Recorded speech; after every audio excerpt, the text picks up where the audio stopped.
Zaji pengine nijikite kidogo kwenye uhalisia wa familia Chief Clement Odemba, ambaye alikuwa ni chief wa sasa hivi inaitwa jimbo la Luo, si jimbo, ni kata ya Luo Imbo, ambapo inachukua vijiji kadhaa, jamii wa Buturi, Wakagwa pale Ochuna, ambao sasa hivi dhahabu imefumuka huku kwa wake hapa ukifika mpaka kwenye mpaka wa Mtomori hapo.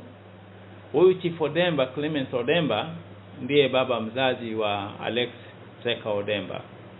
Na Chief Odemba kama kawaida ya asili ya uchifu alikuwa na mitaala, alikuwa na wake zaidi ya mmoja, na amepata uzao mkubwa. Kati ya uzao wake wametokea watu maarufu, akiwemo yule mwanamitindo ambaye amevuma sana hapa nchini, binti yetu mpendwa Miriam Odemba.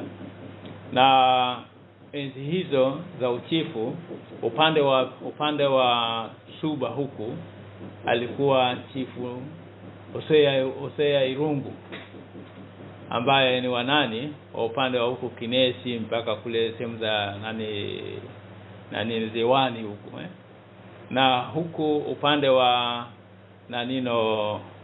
Kowaki alikuwepo chifu Yamo. Lakini pia Ukutegi alikuwepo chifu Igogo, ambaye ni babu yangu, aliyekuja kurithisha uchifu wake kwa baba yetu mkubwa anaitwa Chifu Sarungi, ambaye ni babake na mheshimiwa marehemu Profesa Sarungi. Kwa hiyo sisi ambao tunatokana na hilo jamii ya uchifu, uongozi wa kichifu, wanatokea mmoja au wawili kati yenu akapata ile ya uchifu au hulka ya uongozi. Nafasi yake ya mwisho aliyokuwa nayo hapa nchini ndiye aliyekuwa managing director wa shirika la umma maarufu iliyojulikana kama NASACO, National Shipping Agencies Company. Na Dr. Alexi ameendesha NASACO kwa uadilifu wa hali ya juu.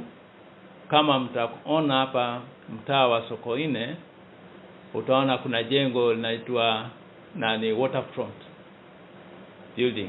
Ile ni kazi ambayo alifanya Dr. Alexi Odemba kwa shirika la kwanza kujenga jengo kubwa la orofa zaidi ya 10 hapa jijini Dar es Salaam kwa ubunifu wake. Dr. Alexi Odemba alijenga estate ya wafanyakazi wa NASACO kule Mtoni Kijiji, ambayo sasa hivi naona inatumika kwa watumishi wa serikali, lakini ilikuwa ni estate ya NASACO.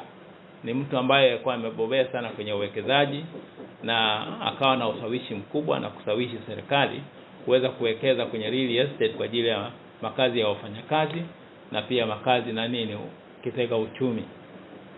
Pamoja na hayo, hakuishia hapa. Dr. Odemba alianzisha real estate, majengo ya kuishi wafanyakazi wa ngazi za juu, na kule Msasani, ambapo pia kulikuwa na NASACO.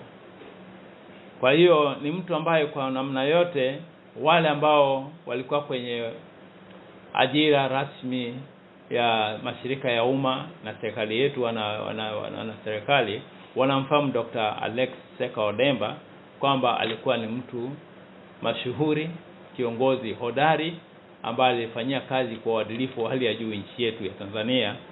Lakini tumshukuru Mungu kwamba wote hatimaye mwisho wetu wa kuishi duniani ni kupitia njia ya umauti na kwenda kupumzika kwenye maisha ya milele.